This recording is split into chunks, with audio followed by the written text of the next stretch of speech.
Welcome to Bloody Good Horror, covering the best and worst of the horror genre since Halloween 2007.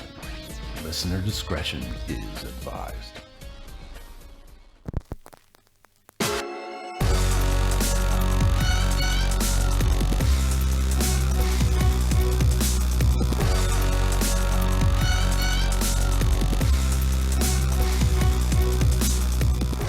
Hello, everybody, and welcome to another exciting episode of Bloody Good Horror. My name's Eric, and I'll be your host for this evening, where we will be discussing The Monster, a horror movie about a monster.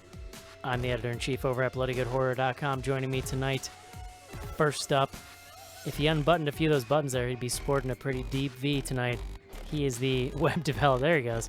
He's the web developer at Bloody Good Horror. His name is Mark. I had John mail me the one shirt he wears every week on the show. Nice. Not a chest hair in sight there. You're not looking deep. You're not digging deep enough. Yeah.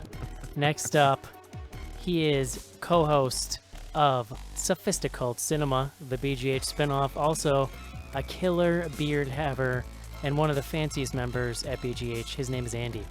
Aw, thanks, guys. It's the crew neck. That's what keeps me fancy. That's right.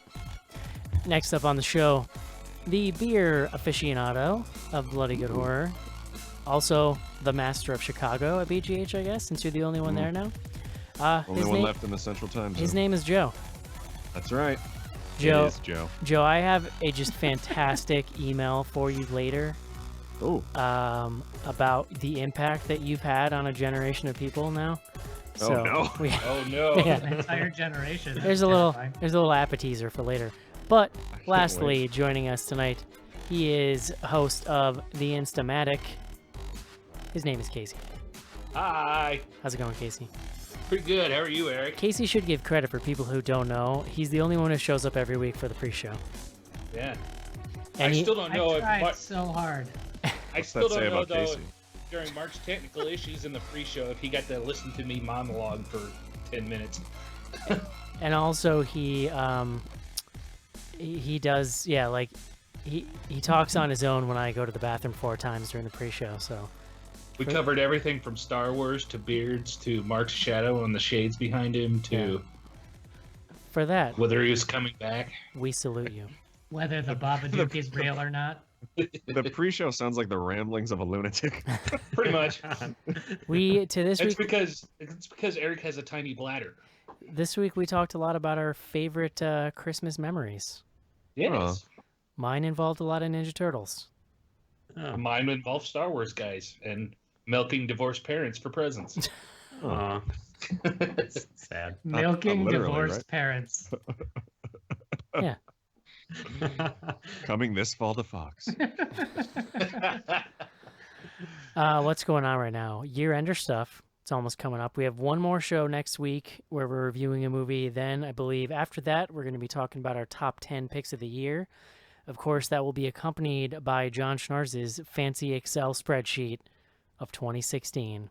Oh, yes. Yeah, well, I mean, starting next week, provided people actually get their picks in, you'll start to see our top 10 lists on the website, bloodygoodhorror.com. Although maybe we should all just agree to move on from 2016 and not really worry about it. Yeah. Our whole top 10 article should be fuck 2016 and leave. I don't know about you guys. I had a I'm great looking year. forward to. Well, I'm glad it was great for you, Mark. Yeah, just I think the 5 of us are going to be okay if you want to just take a look at the mirror. Like, I think we're all right. Yeah. Anyway, the other thing that's going on, Joe, Yes, sir. I want you to tell me about how much of a boner you have for Rogue One. Oh, I cannot wait. I got my ticket. I'm going solo tomorrow. I'm very excited.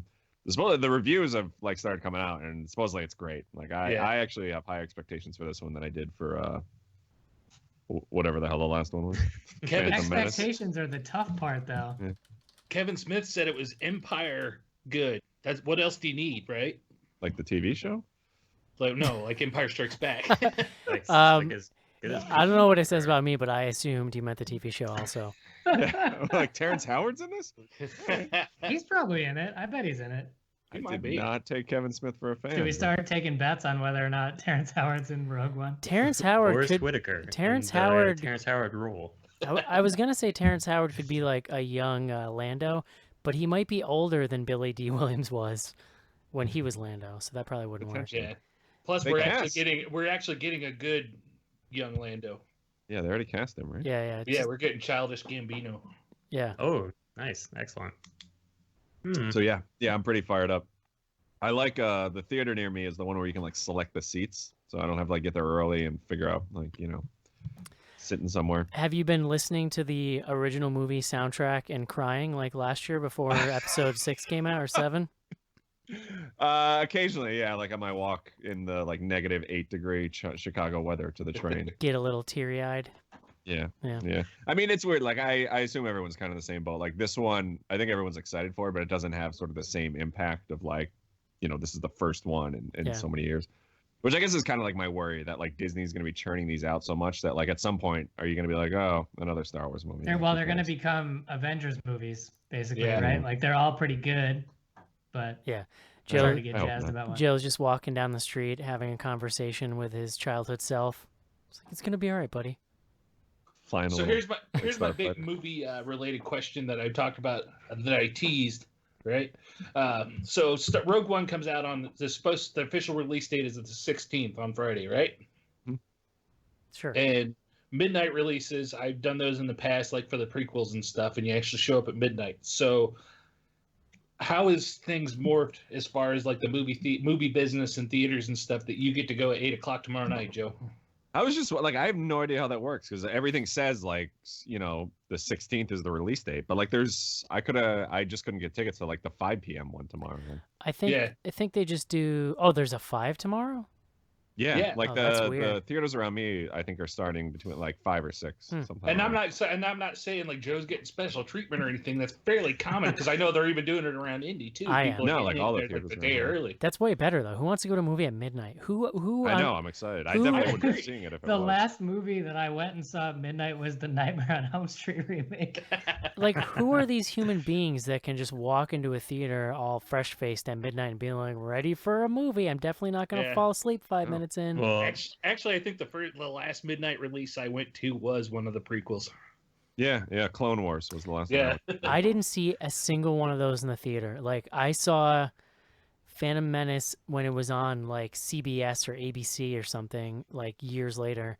And then when they did a big box set with all of them, I finally watched like the other two, which in that context, they were way less hateable because I wasn't like super anticipating them, I guess. Yeah.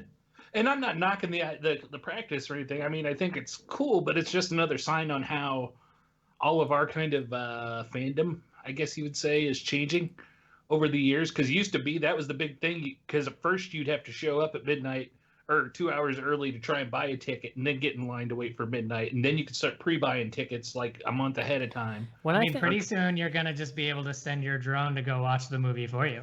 Yeah, or they're That's where we're gonna headed. announce the movie and you can watch it on Netflix the next day. It was kind of crazy. Like I bought my ticket 2 weeks ago, and I know where I'm sitting. Like it yeah, takes away from like all of that. yeah, none of that's Which- fun though, so that's fine. No, it's awesome. I Yeah, wouldn't be going to see exactly. it if this wasn't possible. Yeah. Joe, how far back do you recline in theaters that have the reclining seats? I love the reclining seats, but the problem is I'm so tall that I can't recline back all the way because my feet start hanging over the person in front of me. Really? Wow. That is Wow. not a problem that I Yeah, have I've never. ever experienced that. So then I can like curl up into like a large ball, like like I'm at home with like a blanket. But, That never even occurred to me that that's a possibility. yeah. I I don't knit have- you a movie blanket. I don't have the reclining seats, but we always sit in that front row where the railing is, and I always like to hang my feet off the side of that. Yeah. And it finally dawned on me that, like in the summer, if I'm wearing sandals or something, that the people that I'm dangling my feet next to in front of me, they could probably Yikes. smell my stanky ass feet. No, that's- thank That's you. I disgusting. imagine it occurred to them. So here's Yeah, probably did. here is a problem with the assigned seats, and I ran into this in my last movie, is that if there's only like 4 people in the movie theater, you kind of end up all sitting next to each other because like you all picked the good seats in the middle, and so you kind of have to then at some point, I think, get up and move away because I'm not Yeah. sitting next to somebody in a completely empty theater, especially in a theater where we're eating food, because that's The best super part weird. is you're already reclined, so to get out of the seat, Yeah. you gotta like go through this squeaky like. Yeah. Well, I said a couple weeks ago, I totally did it after my food came. I like just picked my food up and moved away. I mean, I imagine you more than anyone I know would not have any shame about getting out of their reclining chair and moving to another one. Yeah. The closest movie theater to my place is like that's all you can do is like choose your seat options. But every time I go, it's always like in the middle of a day on a Monday because Mondays are like my day off. And every time I'm there, I ask them about picking a seat, and they just shake their head and they're like, "We don't even do that anymore," and they just like send me back. I Well, wish I like mean, every most- place would do that. I hate that like Sunday 10 a.m. showing, and like I have to like stand there and the woman's like making me pick my seat, and I Yeah. feel like an idiot. Well, like, dude, just do it on your. You can do it on your phone. The yeah, but seating. don't you pay like a surcharge or something? No, if you input, so I go to Explain this to me. I go to an AMC, and you More get your input. AMC rewards card, which is free to sign up for. And then if you Oh. type that number, that's the thing, you get points for it, right? If you type that number into your Fandango app, it waives the surcharge fee every time you buy a ticket. So then it's just the regular price of buying a ticket, and you get the whole seating map without the pressure of like some mouth breather staring at you waiting to hit the button, and then you can like think about it and pick your seat. But Well, who she's is very nice to Fandango? me. She's just doing her job, Eric. And it just all goes through my PayPal. Well, all right, thanks. That's My what Central Indiana movie theater just now got hooked up with Fandango. Casey's like, we just got air conditioning, so it's pretty cool. It's That's actually a really nice theater. It's an IMAX theater, so Up No, until last somebody who had a year, is set- just locals miming the movie. Well, that we were going actually, to see. the Burbs actually end up having way better movie theaters because they just have enormous plots of land with nothing to do with it. So they're like, hey, let's build a 40-screen movie Oh, theater. it's great. Yeah. They opened one in my town that is gigantic. It has these huge recliners, and there's probably like 12 seats in each theater. The other thing about having theaters in the middle of nowhere in Indiana is you don't know if it's a theater or a church. So Yes. it's kind of like a crapshoot. Or we both. also have movie theaters in pole barns in certain parts of Indiana. Ooh, you need to take me there. It's up by our stomping grounds where we grew up, Andy. So we could arrange that. Right on. Make that happen. Star Wars. So it's fun. Mhm. When I think of like when they released the prequels and the remember they like they redid the originals with the crappy stuff and put them out again. All Oh, I yeah. think about from that was they did this like enormous Taco Bell tie-in, and it Yep. was at a time when I was eating a horrendous amount of Taco Bell, and so I remember like playing the No such game. thing. Yeah, I remember having a ton of those like things in my wallet. Oh You're yeah, I running had for like the intergalactic quadruples of border. like every one of those toys. Oh, There was like God. that little like cube that like you could unfold and it would show different scenes. There was And a they little had, like, Millennium the- Falcon that you pulled it and it shook. And there were cups with like giant rubber things on them. Like, oh, Yes. here's like a bust of Yoda. Oh, it was the best. Yeah. Those I had the big it was a idea. I great was time to gonna- be alive. I was gonna collect those cups because I thought they were awesome and they lasted like a month. And I'm like, yeah, this is fucking annoying. Oh, here it is. Oh, you can buy one on eBay for $15. Oh, what a steal. What a great time to be alive. Wow. Hey, Mark, before we roll into the review here, is there anything else going on at bloodygoodhorror.com you'd like to talk about? I mean, we've got the year-end list. That's the big thing. But the cool thing you'll be able to do this year that you couldn't do last year is there'll be links to Amazon for each of the movies. So if you haven't seen these movies, some of them are actually streaming as part of Prime. Some of them you can rent for $5 or whatever it is to rent on Prime. So you'll be able to do that for the first time ever, which is I think pretty cool. Yeah. So if you're like me and I'm like kind of scrambling because there's a couple movies that I feel like would have made my top 10 that I have like 3 days to figure out and try and watch. So Well, and if you don't buy movies, then a link to Amazon to buy a movie is like of zero help to you. So a rental link or a streaming link is way better. Oh yeah. yeah, so it is a streaming link. So there you go. That's what I'm saying. For most It's movies. cool. Not every I mean the brand new movies you can pre-order, and so it's not, I would not say it's 100% instant gratification. But for most of the movies you see this year, you should be able to watch it somehow Joe, through the link to Amazon. Joe would just like to know if he can download Fuller House onto his phone. Can he do that? I'm so pissed about that. Why is everything on Netflix downloadable now except for Fuller House? Why do you need to download stuff? Well, because I like watch everything on the train, and if I just keep streaming shows, then I eat up my data plan constantly. Oh, we just have a giant data plan. Takes care of that. Your data carrier just texts you and is like, "You've been watching a lot of Fuller House. We Yeah. just wanted to make sure that you meant to do this." Just this really, really It's into not that so much- golden retriever. What is the dog's name? I don't Brandon? even. No, Brandon was Punky Brewster's. So anyway, Jesus Christ. it is time to review The Monster. Notice anything unusual about Santa Carla yet? No, it's a pretty cool place. If you're a Martian. Or a vampire. Are you guys sniffing on newsprint or something? You think you really know what's happening around here, don't you? Well, I'll tell you something. You don't know shit, buddy. Hi, my name is Quinn Lord, and I am from Trick or Treat, and you are listening to Bloody Good Horror.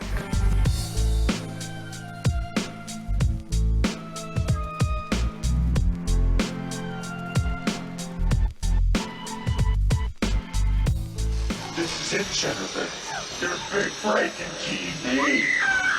Fuck the prime time, bitch. Main feature. And we're back. Mm-hmm. You know what the funny thing about that Quinn Lord bumper is? That kid's probably like 20 years old now.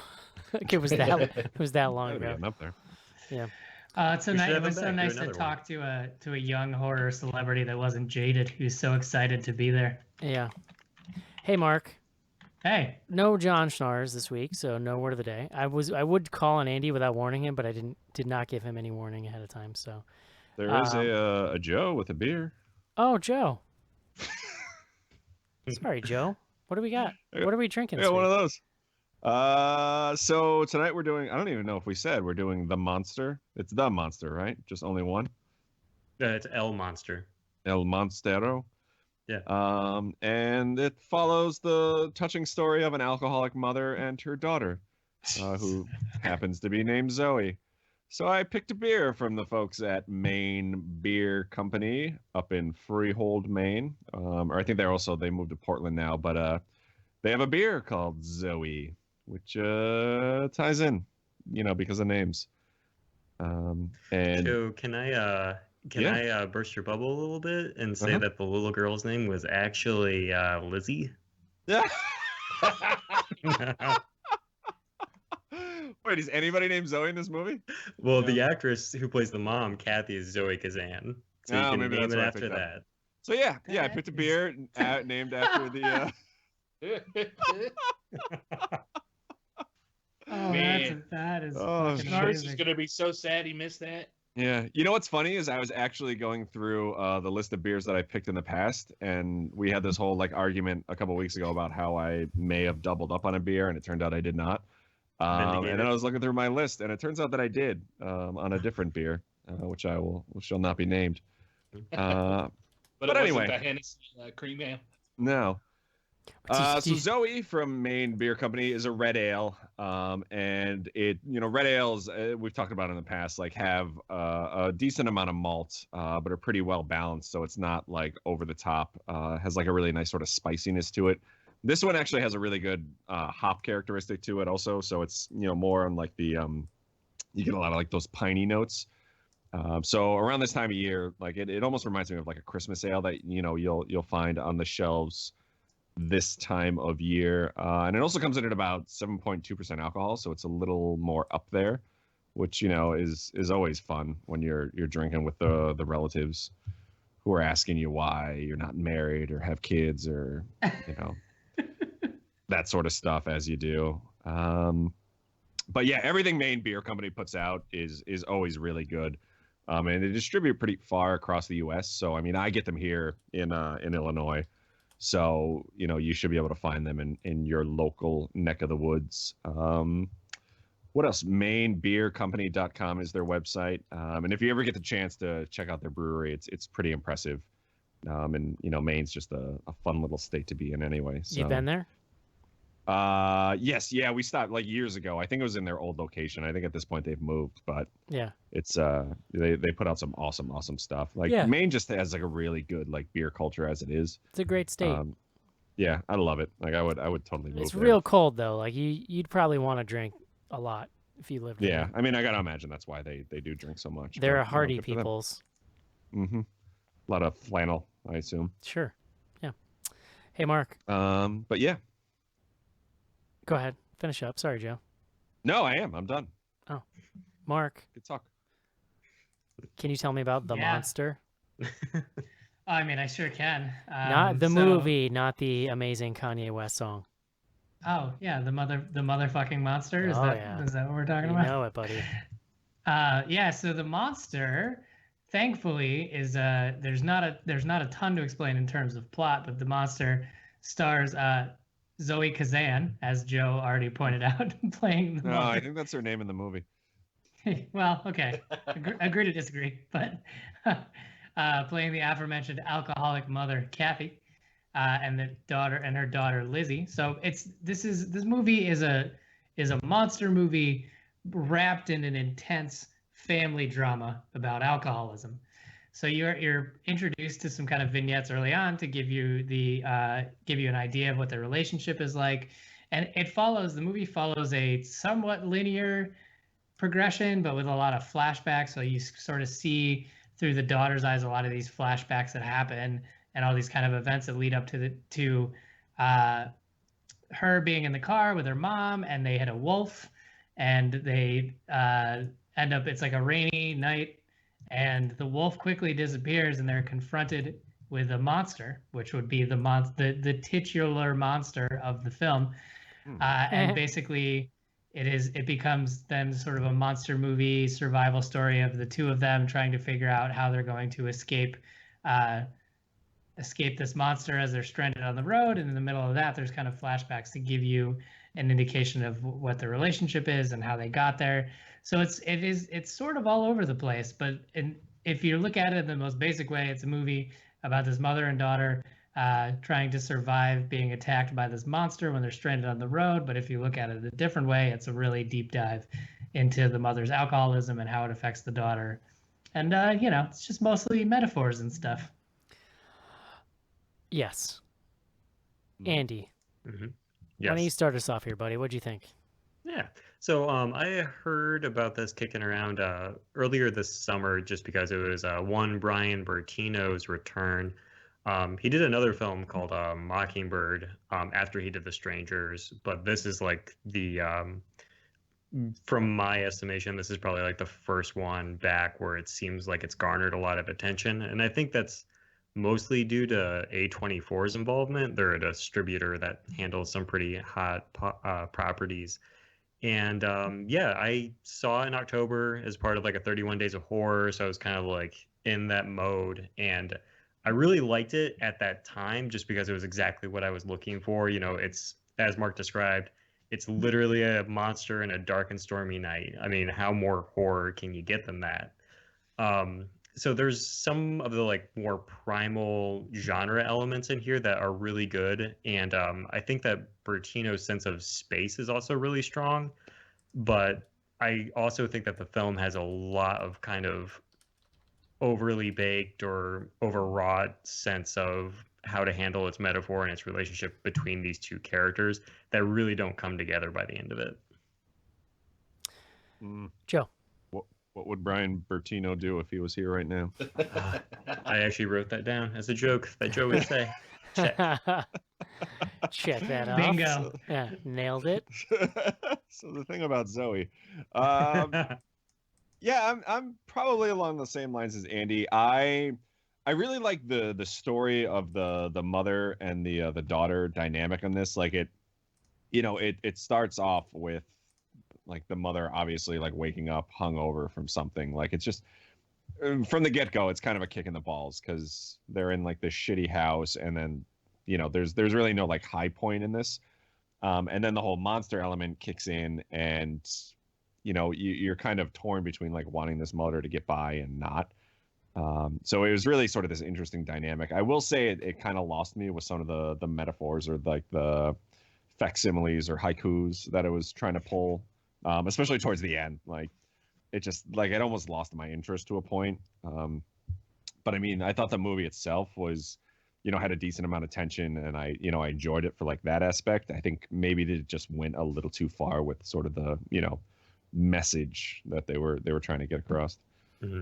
Yeah, when you open your movie with a Hank Williams song, you're in a rough ride. That was awesome. I loved that scene. I thought the music was perfect for it. Or is it Roger Miller? I think it's Roger Somebody will Miller, have to Spotify me a link to that song because I really liked It's it. Zoe. It was by Zoe. It's by Zoe. By Zoe.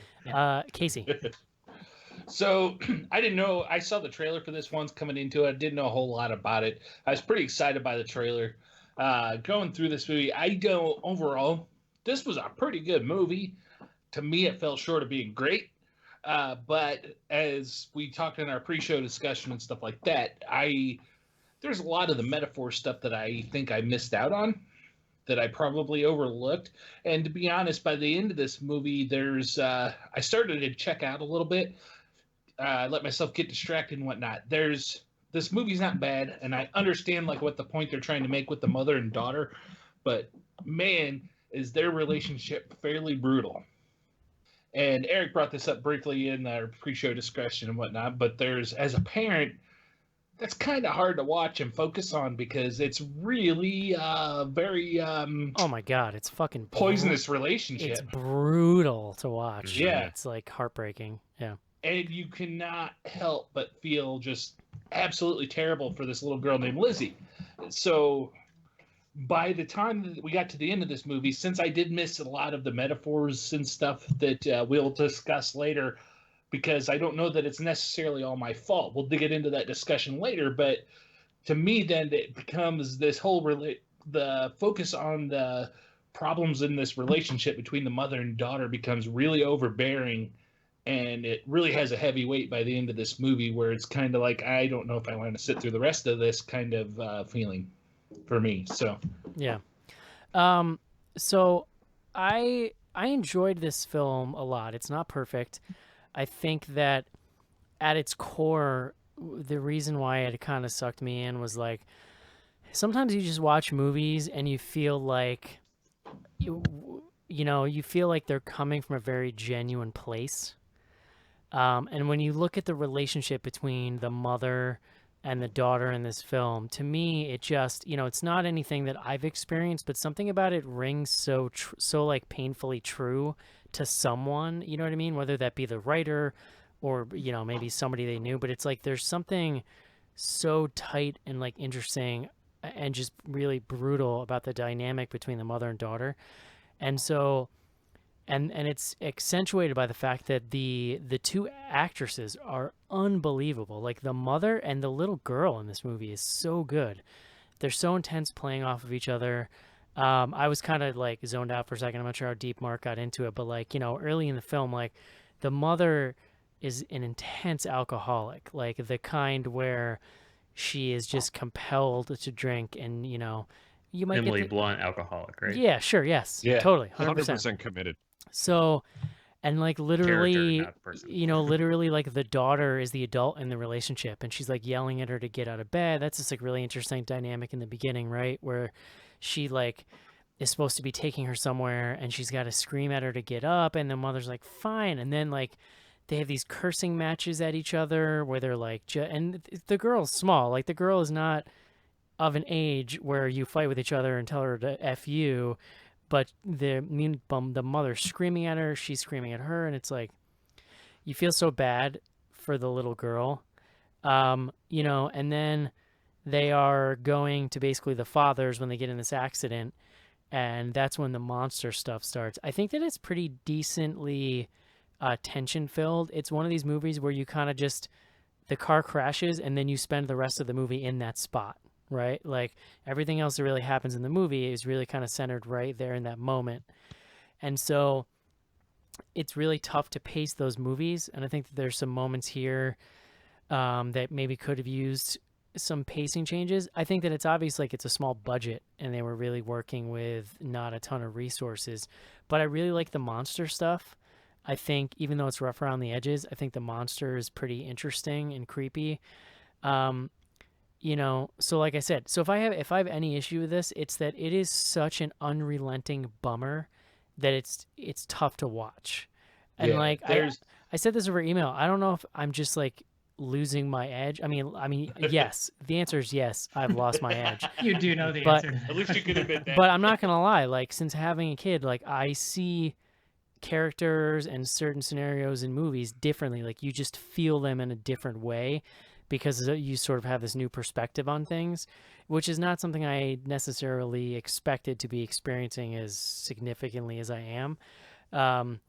But like, God, just watching the relationship with his mother and daughter is like it's brutal. It's the only word I can think to describe it. So at a certain point, at a certain point in the movie, I literally thought, I can't fucking take this anymore. Like this is the saddest thing I've ever fucking seen. There's a section in that car scene that you're talking about once we get there and things start happening and the girl's freaking out and the mom grabs her and is holding her and she's trying to comfort her, doing the mom thing, and the girl's crying and she says, I want daddy, and mom says, I'm right here, I'm with you, and she's like, I don't want you. That's heartbreaking. Yeah. It's rough. Yeah, and there's little moments like that. And so to me, like that is what the movie is about. I mean, there is a monster, but it's clear to me that they started this script with these two characters in mind and they were trying to tell a story about the two of them. I'm not really concerned. We can talk about it later. I'm not necessarily concerned with the nature of the monster because I'm not sure how important it is to the whole thing.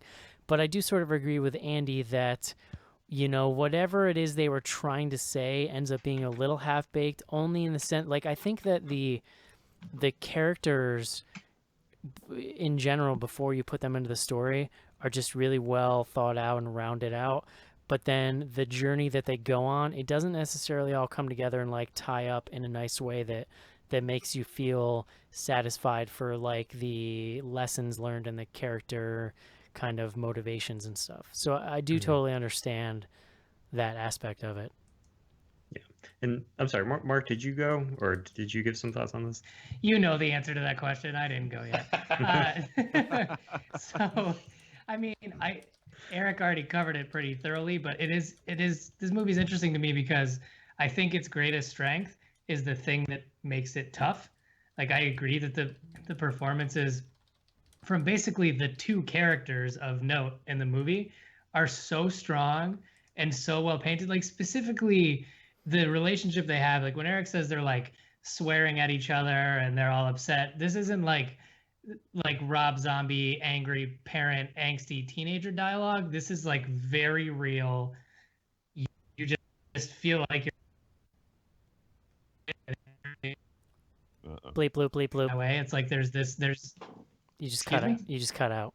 I mean, I don't know when that happens, so I'm just gonna keep going. When it does, I'll just say bleep bloop bleep bloop at you, and then Excellent, thank you. God, fucking worse. I didn't hear anything you said for 2 sentences, so it's not like anybody missed anything. So I think this is similar. I think this is similar in tone to the Babadook. I think is another thing that you can kind of draw a parallel with, where like the strained family relationship is almost at odds with this kind of monster movie, or in the case of the Babadook, this sort of supernatural movie that's happening. But I think that both versions of this movie are really good. I think that the monster version of this movie is really good, and I think that the family drama version of this movie that's really good. It's just that when you kind of mash them together, it's a little hard to manage that emotional balance because like you're very into the monster stuff and you're sort of reacting to jump scares and there's that tension, and then all of a sudden they throw you into this flashback that's just like this very intense, very real family drama. And I do think that this is a good movie and I really enjoyed it. It's just kind of hard to ride that wave because it gets really intense sporadic. Yeah. And then you also have to deal with like the practical effects, just with how are you going to answer these questions of reconciliation with the two characters versus like how are they going to get out of the situation. And I think that for the most part this achieves one of those things better than the other. But back to your reference to the Babadook like is a movie that's inherently built on that kind of surrealist, like, is it or isn't it kind of mentality. So it like imbues the psychology of the movie with more questions about the nature of what's happening, whereas this is like very much like cut and dry, like dramatic relationship resolution potentially. Right. And I It's think not that like yeah, I totally get what you're saying. Like, this is real. This is real stuff that happened So to them. how do we feel about like the middle of the film, right? Because like the ending is obviously important, but I think that this film kind of gets made or broken for you during this middle part when you decide that you're going to hang with it or not. Do you know what I mean? Yeah. So like they Yeah. crash and then they're on the road and then we basically have a kind of claustrophobia. So there's a few things that happen, like they see this wolf that you think is the monster, but that it looks like it's been attacked by something. And then I'm trying to think of the order that things happen in, right? Like, oh, the tow truck guy comes. Tow truck guy comes He first. gets guy from attacked. Battlestar Galactica. Yeah. He gets attacked, and then the ambulance shows up, and that goes wrong. And then she spends a lot of time in the ambulance, doesn't she? Not a lot. Well, yeah, because they move into that. Well, but then doesn't it get hit by the car, and then it's like flipped over? Yeah, I guess the mom and the daughter do. Yeah. Yeah, well, like that whole I'm sorry, just to jump in real quick. That whole sequence is really kind of, I feel like it's way too fast. Like it's almost like you're dealing with two different climaxes, but then they smush them together for some reason. I don't know why. Climax and smush. in That same was the sentence. most erotic thing. I would really smash that monster. That was the most erotic thing that has ever been said on the show. But no, I mean, like, so you have Jesse's character encounters some conflict, and then two of the paramedics encounter some conflict, and that all happens within the span of like 15 minutes. And then, like, there's, I don't know, we kind of talked about this over email, but then there's another half hour of movie, and you're like, where the fuck are they going to go from here? Yeah. Yeah. Well, it's interesting Yeah. because you can look, so looking at it as somebody who kind of missed the cues on the metaphors that are going on here, whereas, and I'd like to hear Mark's reaction to some of this because he obviously picked up on those cues. There's a lot of this stuff in the middle. While I didn't think it was bad, the stuff in the car, I understood what they're going for, but then like with the flashbacks, at first I thought I understood what they were going for with the flashbacks, but then they kept happening and not catching the metaphors. It felt like they were relying on them too heavily, and they were going back to them too much. But at the same time, now that we've discussed it and talked about it in email, and especially since Mark's kind of changed my views on this movie with the way he interpreted it. So as if you pick up on those cues on the metaphors and stuff like that, I could see where all those flashbacks would actually help build that story for you. Well, I mean, it's really sort of, hard. but I don't think the flashbacks are really very much the metaphor is just the monster, right? Like the metaphor is like the monster as a demon that haunts someone when they're, an alcoholic or depressed or, I don't necessarily agree. I think as far as like from my interpretation of what Mark tells us, and we'll let him talk instead of talking about him talking about it. I could see where it would help build that angle of the movie. I think so. Just to play into whatever we end up talking after we kind of spoil the ending, it's just that I watched this and I don't know what it was about what I saw in this movie. I feel like there's a case to be made that none of the monster stuff actually happened, and we'll get there.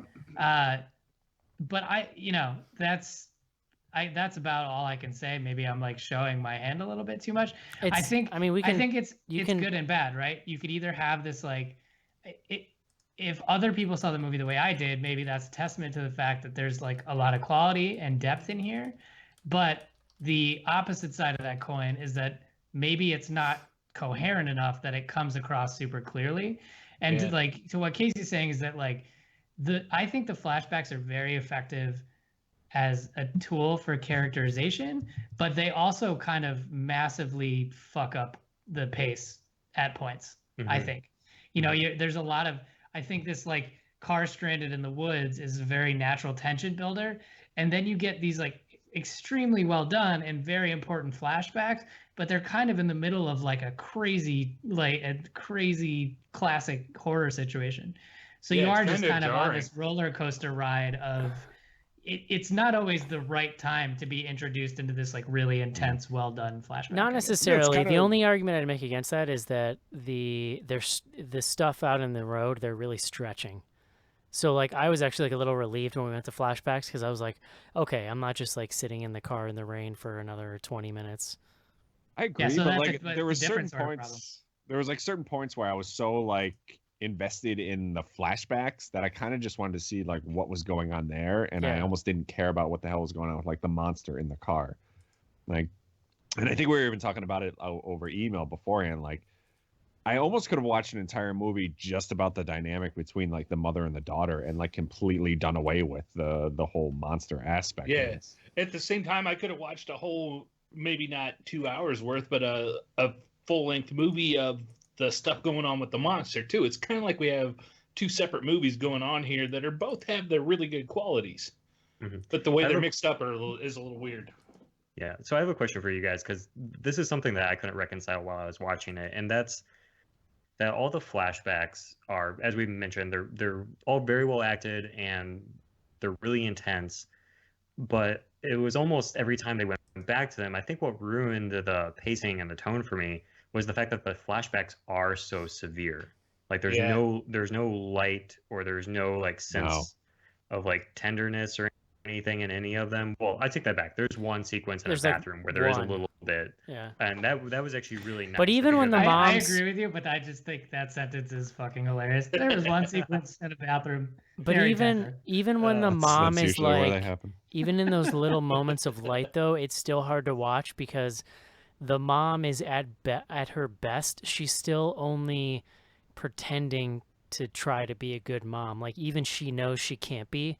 So even in these moments where she's trying to console the daughter or be sweet, it's still rings very sad and hollow, I think, in a lot of ways. There are it's like very much too little, too late. there is like a key tender moment though, you're right. Are you referring to the one at the very end or the Tinder in the bathroom? I can't remember.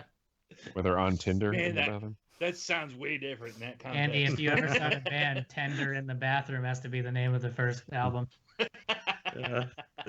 All my life I've been searching for the magic. Sorry. So do we want to talk about the end?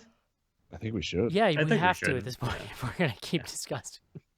Jesus Christ. Well, I'm gonna do my best to explain this, and someone, for the love of God, interrupt me and give a better version. But essentially, spoiler alert. Oh yeah, definitely spoiler alert. I mean, I think we all think this movie's pretty worthy and worth watching, whether or not we actually recommend it. So if you haven't seen the movie, I think it's worth checking out. So just a note. And it's probably best to avoid spoilers if you haven't seen it. But you're following this progression with the mother and daughter, and you know, a bunch of people end up Beep, bop, beep. dismembered in various parts. And You totally, I missed like 3 sentences. I heard you picked up when you said dismembered. yeah, well, that's about it. People get dismembered, and they managed to get into the ambulance and take off. But then they end up, I think, dodging an animal in the street or dodging something in the street, and they end up flipping and totaling the ambulance. So the two of them are in the ambulance, and they're basically trying to figure out what they're going to do about this monster. And eventually the mom kind of fashions a torch out of things in the ambulance and goes outside, and there's this like very upsetting, like many things in this film, like moment where she's like, you know, she like levels with her daughter. She's like, I'm going to die. It's going to happen. I'm just going to go out. And she goes out with the torch to distract the monster so the daughter can get away, and just gets fucking mauled by the monster. She gets murked. Like a monster do. Yeah, like a monster. Would you say that she's not friends with the monster inside of her head? Oh, no. Thank you. With the monster inside of my And then what happens after that is that you get a cut to these two different scenes, and this is kind of where the interpretation came in for me. There's one scene where the daughter or the mother is speaking to the daughter who's laying underneath the covers, and she's like, "You're not mad at me. Do you still love me?" And it has like a very dreamlike quality. And then there's another scene, and I believe this is the final scene in the movie, where it's the daughter kind of walking out of the forest and into the field and talking about how, some monsters are invisible and they're not real and that sort of thing. And this is the point where I kind of diverged from everyone and sort of considered the monster thing to actually be a dream, and that the sequence where the mom is asking the daughter if she's mad was actually real, and in the timeline of things happened at the end of the movie. Now, I don't know if that's just me like spacing out on very important parts of the movie, but I just feel like that is an option. The way that everything's presented, that is the option, that none of this actually really happened and the whole thing was a dream. And that interpretation, I mean, it's like the whole thing is a dream is kind of a parodied concept, and people usually groan when they hear it. In the context of this movie, I think it's feasible, but I could be convinced, or I could pretty easily buy the other side of the coin, which is that, the daughter walking out of the woods into the field was like really happened, right? After the mother was really mauled by this real monster. So to me, it could go either way. It seems to be left. It seems to be left pretty intentionally vague too. Yeah. Or open for interpretation. Your view of this movie has really kind of changed my view on the movie as a whole. But I would, now that you've started from hearing your viewpoints on it, it's starting to make me see this in a whole different light. But would you think there's a key scene, the flashback scene that happens as we're watching this ending fold out, where the mom gets mauled by the monster and everything, is a kind of a very sweet. It's laid out because the girl's hiding under a blanket. She's very upset. And mom's laying on the floor trying to see her eye to eye, talking to her and asking her if she still loves her and stuff. Do you think mom died in real life in that scene? Would that fit into your interpretation? The scene where she's mauled by the monster? I mean, yes. Mark's saying in the flashback where they're when the girl's hiding under the sheet and mom's laying on the floor talking to her, when she's actually being tender and nice to the girl. Do you think that was mom telling her that she was dying from her alcoholism? Oh, that's possible. Because now, if I start to think of this from listening to your interpretation of this movie, and I start to look at this with the flashbacks mixed in with this movie, I see the flashbacks as like what's actually happening through this movie, and the monster parts of this movie, what's happening with this girl, because they kind of run parallel throughout the movie. To where in the end, we're seeing where mom's telling her, I've led a really bad life, I'm dying. And the girl's seeing it as mom's getting mauled by this monster, which is alcoholism. So and that's probably me getting too far up my own ass. That took me a second, but I understand what you're saying now. Essentially, are you watching two parallel timelines, one a sort of dream metaphor universe and one a real universe? And so at the end, are those two scenes basically one and the same? Yeah, the same thing. Whereas in the real world, mom's dying of alcoholism versus the fantasy world, she's getting mauled by the monster. I'm not gonna lie, I initially thought you were insane, but now I'm kind of understanding what you're saying. So I think that is the fact that we can even have this conversation is either the greatest strength or greatest weakness of this movie. Sure. Like either it makes no fucking sense or it's kind of brilliant, and I don't know if there's any in between. Maybe there is, but yeah. It is really, to me, left open to interpretation. And one of the things too that I should say, for full disclosure, is that I think I follow lots of people who are kind of in horror circles or in just like media circles, and I think I saw something on either Facebook or Twitter where someone posted that they had seen the monster. It was like, oh, it's another one of these movies where the monster isn't actually a monster. So that may have kind of peppered my interpretation, because then when I was watching the movie, I was kind of looking at everything through that lens of like, oh, maybe this is a metaphor. Maybe Which, by the way, for that person, way to tweet a spoiler, a-hole. Right, could not have had a more like succinct spoiler for this movie. I hate that when someone crafts the perfect sentence that ruins your enjoyment of everything, and it's like just one sentence. Clever, but they're also an asshole. And you're like, oh, or like you see a title of an article or something that just ruins a whole thing for you. It's the worst. Yeah. See, as Mark made me start thinking about this movie, if I start to think of everything that happened on the road with the monster as the little girl's vision of what's happening to her mother and her way to cope with her mom's deteriorating from alcoholism, it's kind of fucking brilliant. So I actually think that this movie is, realistically dealing with these two very distinct timelines. I think that they do comment on one another, and I think that they're definitely trying to go that route. But the final sequence underneath the sheets, there's actually like a really important exchange of lines between the mother and the daughter, in which they reference the fight that they have in the garage following their fight about going to the concert or not. Which is like the roughest scene in the movie. Oh Yeah. God, it was heartbreaking to watch. Yeah. Oh yeah. It was real rough. Little but Joey there's a got sequence. the feels. Oh, Joe, I'd give you a hug, buddy. But there's the sequence in which the mother's trying to take the kid to like her play or a concert or something, and they're both screaming at each other, and eventually it gets to the point where the mother's just yelling "fuck you" to the kid, and then the kid starts yelling "I hate you" like back to her, and so that's about in the middle of the film, and then we go to the final scene after, just to fully spoil things, because why not? After the mother sacrifices herself, and the kid basically kills the monster, who is apparently soaked in oil. Did anyone else think that? Like, why did that happen? That was fairly easy in the grand scheme. Yeah. So after that happens, we get that cut to the sequence under the covers, and they ask each other if they actually hate each other. And, I can kind of like go back with what you guys were saying, and, it's not clear. I would say that you can actually kind of like see that the mom is still wearing the same clothes and that they're referencing that conversation. So I do think that it's not I think the monster is a monster, and I think it's just like putting them through a stressful situation in order to get them to confront like real emotional things. Yeah, and I also think that as interesting as I find Casey's idea, I think you can just as easily argue that it was just a traditional real monster movie. Yeah, which is kind of interesting, because it's if we think about what we've kind of been referencing in the show over the past like 2 years, or you guys have been referencing in the show, is this idea of like wanting just monsters again.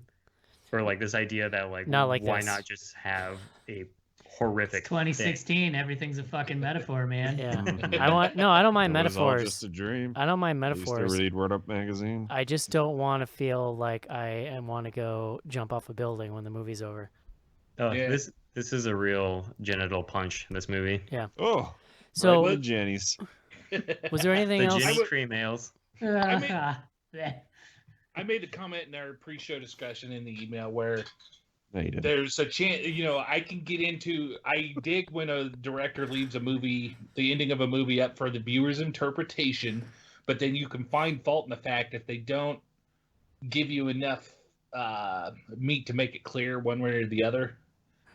So I think how I kind of worded it. But now that after we've discussed it, though, I kind of like how they did this then, because I think we've got kind of like 5 different interpretations of this flick overall. For my own enjoyment, like it wouldn't have taken much to fix what I see are the problems. Like really, the final scene where the girl's walking out into the field, she starts giving a monologue, and in a tone of voice and a feeling where you're like, okay, this is really important what she's saying, and like she kind of just says the most obvious thing in the world, and then it cuts to black.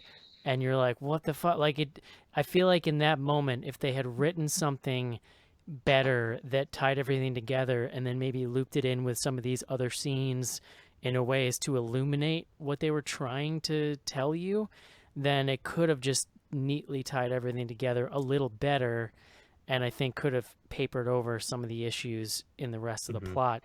But as it was, when it went to black, I was like, what the fuck? Because like they totally build you up for this whole sequence, and it's just like a couple of lines and then black, and I was like, well, that was weird. Like a sad pinata. So it just, I mean, I just think they kind of dropped the ball a little bit in that scene, which then in retrospect you're like, fuck, well, like then none of this really comes together very well. Yeah, it's a pretty, I mean, I don't know, it's a pretty hammy frame too, because it's a it's like a medium long shot of the kid like outside of the forest, and the other half of the frame is the dark woods, and it's kind of like, okay, yeah, we get it. Yeah. But I mean, like, for I don't a know, movie that is like has some subtlety kind of peppered throughout it, it goes real ham-fisted in that scene. It's like it could have just been like, that big scary monster was a representation of my mother's alcoholism. Also, now it's light where before it was dark. Yeah, it's like the end of The Departed. But it is a beautifully shot scene. It looks really nice. To me, I enjoyed watching it, but I was kind of like, oh boy. I mean, the argument could also be made that the mother was an alcoholic and she just really liked to party. Yeah. She was super cool. Andy, she did have purple ends to her hair, so. Andy, The Departed is amazing. Party. The Departed is amazing. You shut your whore mouth.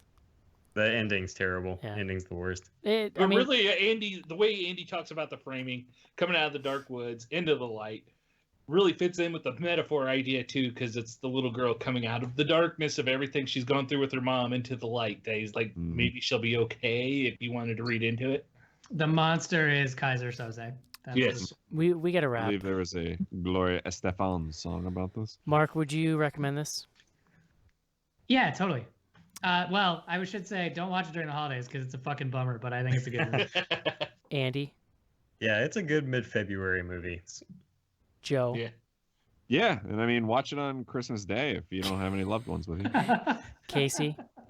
I'm going to say yes, and that Mark convinced me that I really kind of want to watch this again. I mean, I would say maybe, right? Like, you have to kind of ask yourself what kinds of horror movies you like to see. Like, I think that while this maybe doesn't come together in the greatest way, I still think, and one of the reasons why I still love horror is that, you know, I think that it can cut to the root of human emotions in a way that other genres can't normally. And so I think, like, there is something so genuine about these two characters, and then to see them brought to life by two really talented actors working together, like, that's something really special you can take away from this movie. Just don't expect it to necessarily be wrapped up right. And honestly, like, you have to be willing to just be completely bummed out, because like, you have to be into way depressing ass movies or don't watch this. Like, that's, have your Prozac handy. So for me, our very own Luke over at bloodygoodhorror.com wrote a review for this. He was pretty positive on it, and I think one of his lines is Brian Bertino really needs a hug. Yeah. Yeah, but so in that sense, I think it's just not a clear like up or down. I think it's just you gotta stare into the own soul of your own monster and decide if you are an alcoholic and want to watch this. Brian Bertino was in the Olympics skating for the gold. Okay. I guess that's it, guys. All right. Okay, bye. A nuanced thumbs sideways from the Bloody Good Horror crew. So let's take a quick break here so that we can do some fan mail. You promised you'd take me there again someday. James!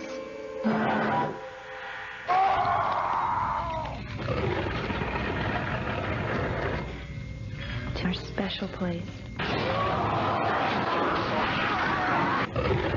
Silent Hill.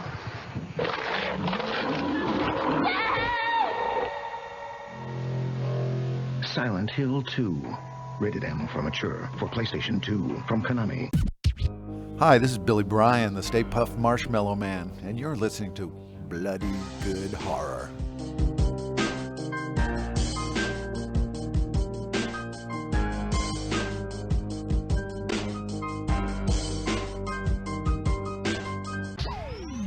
Send your emails to info@bloodygoodhorror.com or hit us up on Twitter at BGHorror with the hashtag AskBGH. And don't forget to pick up back episodes of the show at podcast.bloodygoodhorror.com.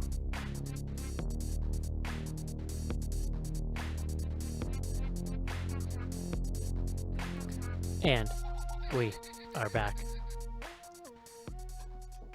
We are back. Tons of fan mail this week. It's my favorite BG horror bingo spot. First up, Burnator Ben. Hey BGH crew, been listening to the back episodes and I always get a chuckle when you break into song. I particularly enjoyed Joe's corn scatting, which is a whole different thing. on episode 355, The Final Girls. So I decided to make the mashup we've all been clamoring for. Submitted for your approval, Joe with Jonathan Corn Davis featuring Eric New Metal Newell Twist. If you enjoy this one, I've also made a couple more. Also, to continue the PCU quote, fun, naked guy, excellent butt, now it's a party. Take care. So anyway, I can't play it on the show right now because it'll get us picked up on YouTube, and that's bad news, but since we just cleared our YouTube account. But thank you for that. Joe did listen to it. But rest assured, it is hilarious. Well, he It did is say awesome. he It's said pretty don't feel amazing. he did say don't feel obligated to play in the show, that he was just doing it for our amusement. So I assure him that Joe was definitely pretty Oh amused. yeah, I absolutely. will also assure him that I almost choked on my dinner. I was laughing so hard when I was doing it. You're not dream come true.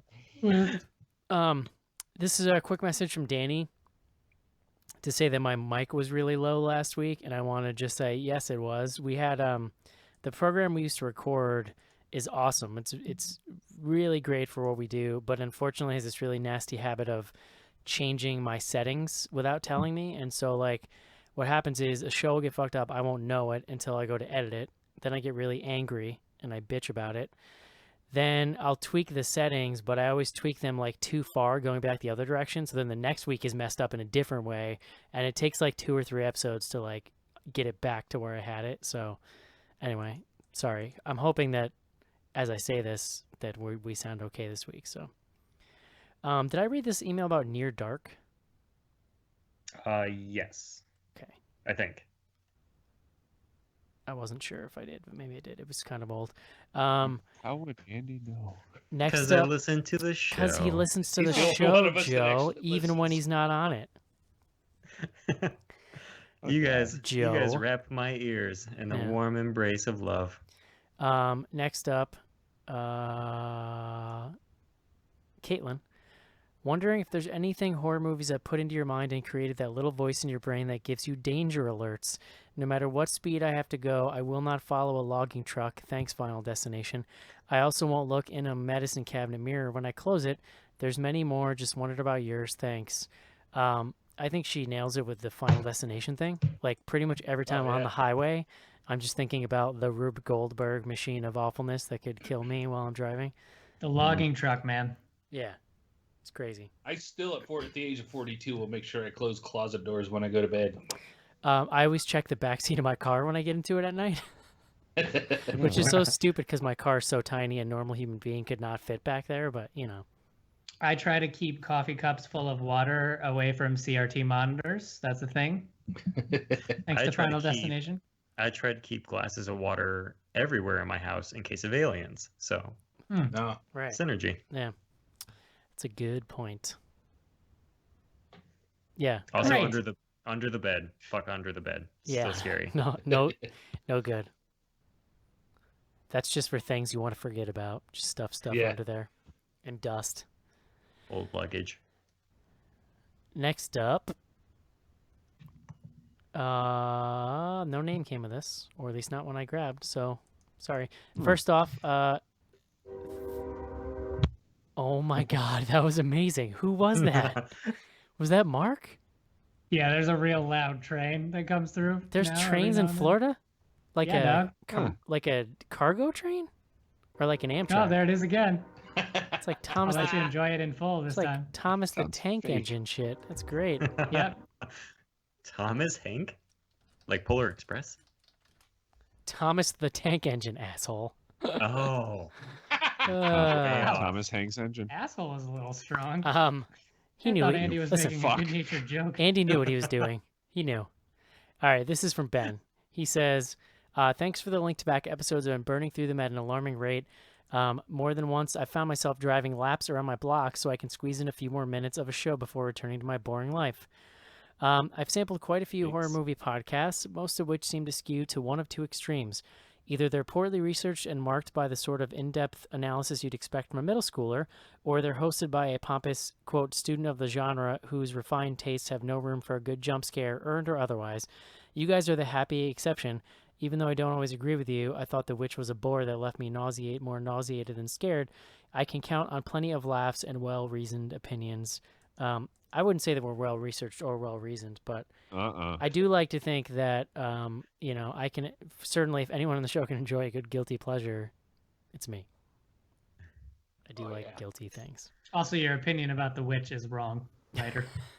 I haven't seen it again, so I will withhold judgment. I did like it a lot. I have, and it's better the second time. I will say Eric's opinion of rain fights are not wrong. Yeah, that's correct.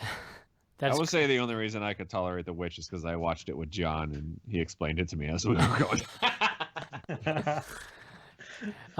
He says, butt kissing aside, I do have a question. What are your favorite, most memorable scare sequences in horror? Have you been so creeped out by a set piece, even if it's part of a film you didn't love, that it stayed with you for weeks or months? A few of my more recent standouts are the oscillating fan sequences in Paranormal Activity 3. That's a good one. The part in Mama when the ghost is scratching at the underside of Jessica Chastain's bed. The crawl space scenes in The Visit and Dead Silence, etc. Do you want me to go? I can go. Go ahead. I'll go. I mentioned this on the show before, but I will find myself like getting ready to go to bed, and then for some reason I'll think about the ending of Creep, and then I'll have to force myself to think about something else before I go to bed. Jeez. I gotta watch that again. I love that movie. The ending of Creep to me, more so than any movie I've seen in the last, I mean, honestly, like in the stretch of this podcast, just is like, I don't know why.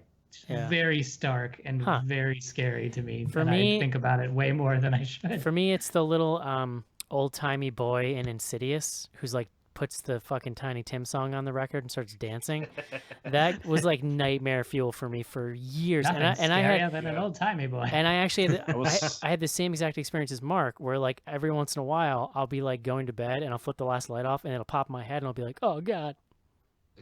I will say like Zelda from Pet Sematary. Oh god, yeah. Haunted me for years. Like specifically that scene, it's towards the end where like I think it's the main character is like running around the house and he bursts in the room and she just like flips up from her bed and like looks at him. That scene, like a half a second like scene, like scared the shit out of me for years. Oh yeah. Oh dude, like going off of that, actually, Robin Hood, Prince of Thieves, right? With Kevin Costner, right? There's like that witch. I'm sorry, oh, the witch in that is the witch character. Yeah, like at the end of that movie when like Alan Rickman's trying to like basically like rape Marion, and then the witch like comes up into like the face, and there's that 90s like fisheye camera, terrifying. Yeah. Oh yeah, absolutely. For me, I know I bring this refer to this movie a lot, but I saw it for the first time within the last 10 years as a full-grown adult, and it scared the piss out of me. But the Changeling with George C. Scott, and you're watching this movie the whole time, and he's in this big-ass empty house, and he thinks there's something going on. He keeps hearing noises upstairs, and then there's the one scene where he comes in, and he turns around and looks at the staircase behind him, and a fucking baseball rolls down from upstairs, and you could hear it. Like, they have it recorded awesome and everything. You hear every step it bounces off of. Doom, doom, doom, as it comes down and it rolls and stops right in front of his feet. That gives me chills just talking about it. Love it. Man. And that just made me think of the episode of Tales from the Crypt where the basketball player gets choked out by his own legs. You guys know what I'm talking about? Right, obviously. So no episodes of Goosebumps, the TV show. Got it. Yo, the mask is scary. You can't get it off your face. Yeah. Jim Carrey. So Joe. Yes, sir. This email's for you, buddy. Oh boy. This is from Tom. Tom says, hello all. This email isn't so much a question or anything as it is a sincere thank you. I wanted to thank you for all the years of Beer Guts with Joe. I'm sending this the day after my 21st birthday. I have been listening to Beer Guts since I was 15 years old. Started on BGH when I was a freshman in high school, and now I'm a junior in college. I want to sincerely thank Joe and the rest of the crew for instructing me and teaching the ways of beer long before I ever had a drop. Sure. Wow. Right. Because of you guys, I haven't gone through my college years drinking Natty and Busch. I can say my first night legal consisted of a Bell's Best Brown Ale, Stone and Joy By, Left Hand Milk Stout, Lagunitas Little Sumpin' Sumpin', and a Bell's Porter. Thanks for all the years of sage beer advice, Joe and crew. Here's to many more brews and BGHs. Sincerely, Tom the Killa Snap. I got really intense gas just listening to that list of beers. Wait a minute, that was the Killa Snap? Yes.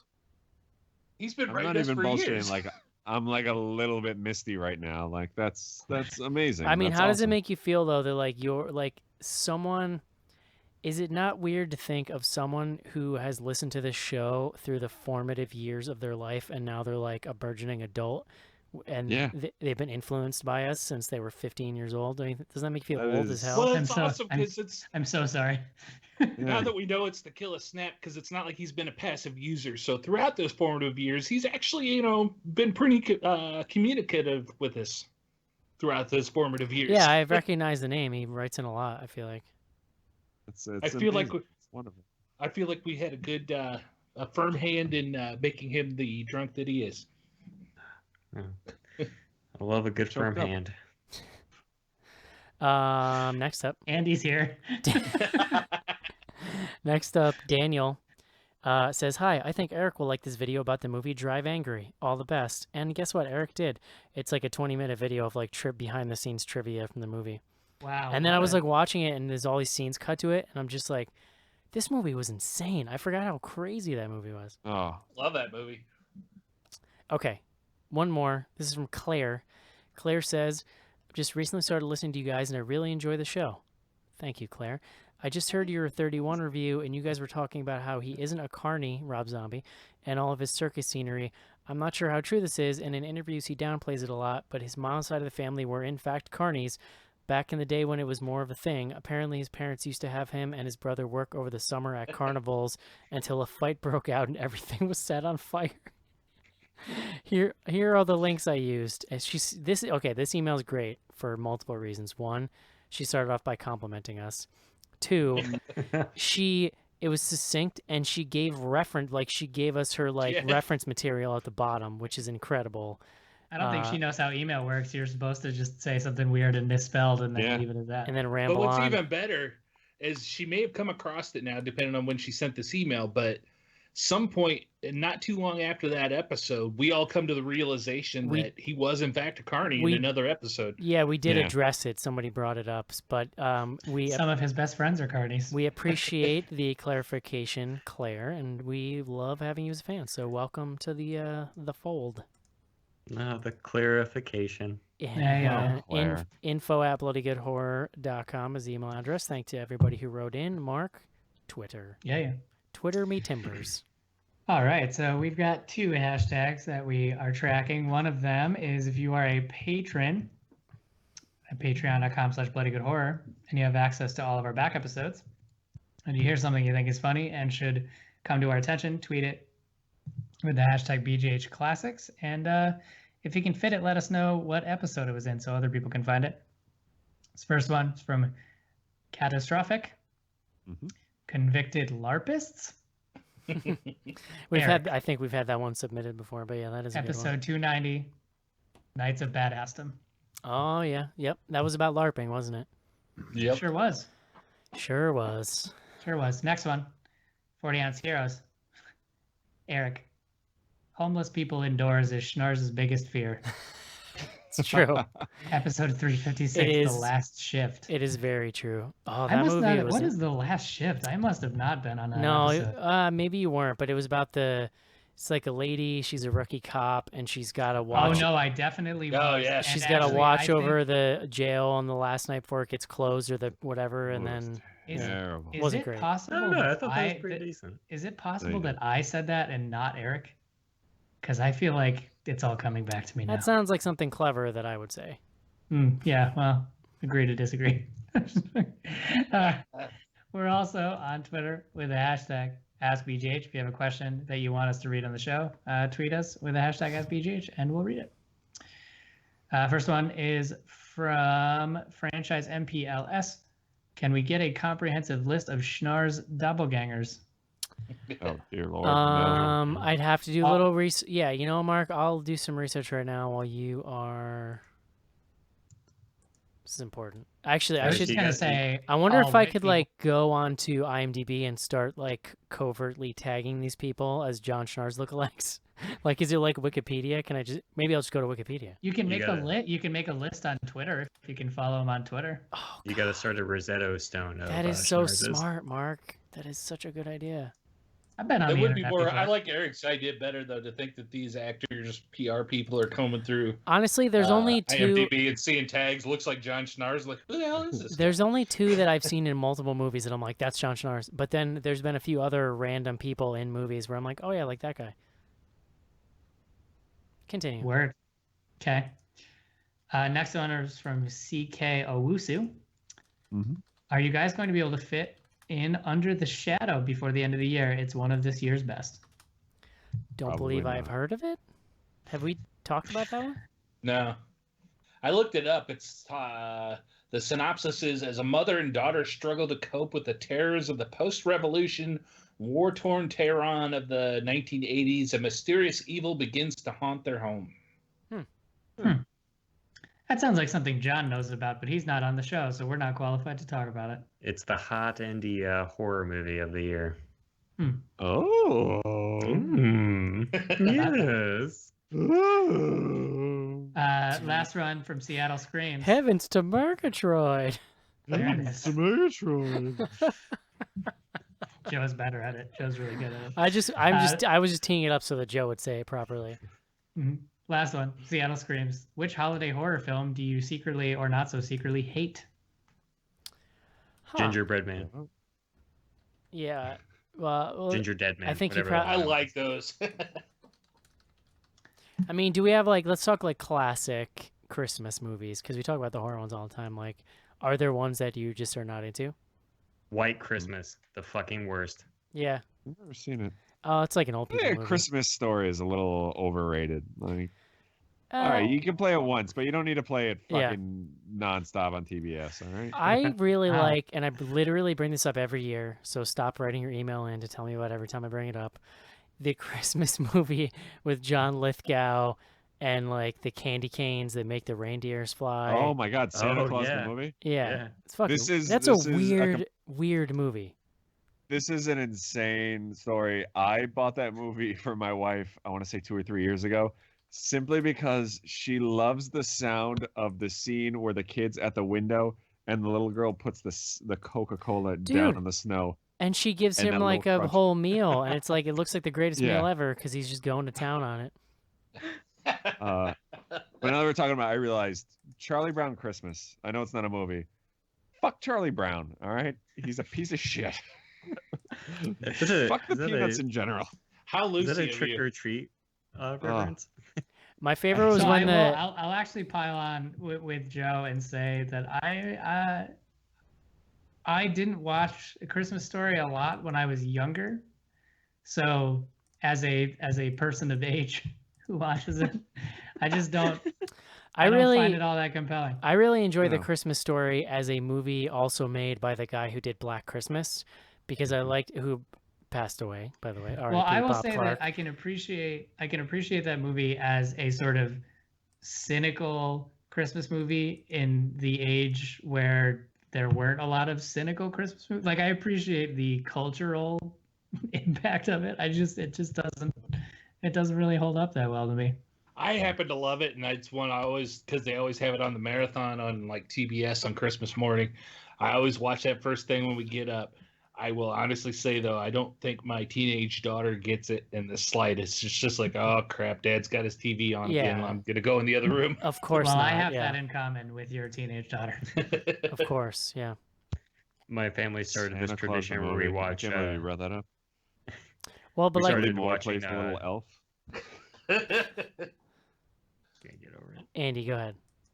We started watching Night of the Lepus on Christmas morning. That was pretty good. Wow. Yep. They Yeah, kept that going for about 5 years, the and then one we were done. the one channel plays Elf now. It's pretty cool. Can you guys at Problem is least my all? wife Can we? hates, No, go ahead. I was gonna say, can we at least all agree that Christmas Vacation is the shit? Oh, that's the best. That and Scrooge are like, Shittersville. staples. So far, if somebody wants to keep track, I have two official Schnars lookalikes. The number one all time indisputable champion of looking like Jon Schnars is Sebastian Stan. You know him, of course, as the Winter Soldier, or the mean jock in Hot Tub Time Machine, which is where I first gazed upon his Schnars-like visage. The number 2 greatest Jon Schnars lookalike on the earth right now, Dane DeHaan, who starred in Chronicle. Yeah. Right. And actually, he might look more like Schnars now, but Sebastian Stan was the original. So then I went and I was looking also starring in the upcoming A Cure for Wellness. Yes. Right? Yep. So we can talk about it more. Then I went and I looked at the page for Troll Hunter because I remember specifically somebody in Troll Hunter looking like Schnars, but nobody in that movie has a picture on IMDb, so I cannot confirm or deny. But you could just pick any of the vaguely, Icelandic, German-sounding names in that thing. Bjorn. Yeah. So, yeah. But it's like, it never fails. Whenever there's a Schnars lookalike, their name is either like super German or like super Swedish or something. Like, it's unbelievable. The genes run strong in that Schnars clan. If the name looks like it belongs in an IKEA catalog, then it's a Schnars doppelganger. Yeah. Piece of furniture or Schnars lookalike? The glove does not fit. You must have quit. Oh boy. We really did it, guys. Great job. That's it, right? That's all. Thank God. Hey, Mark.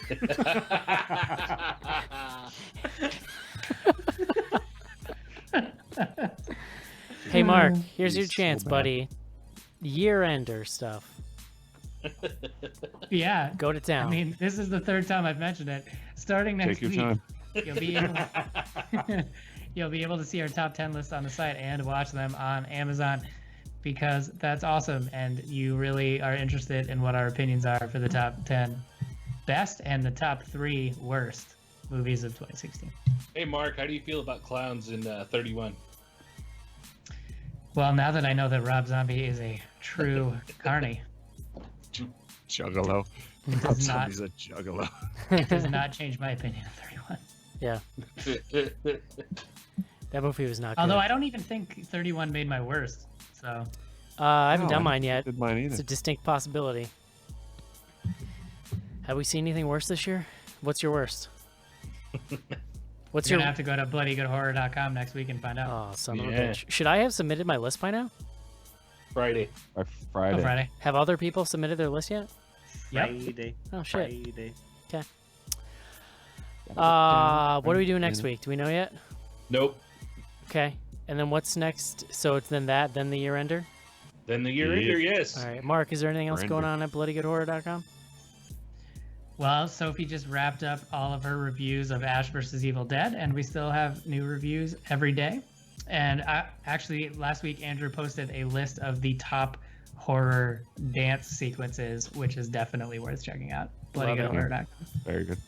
All right, guys. It's going to do it for our review of The Monster. Hope you enjoyed the show. We'll talk to you next week. Adios. Andy. Farewell. Goodbye, everyone. Bye-bye.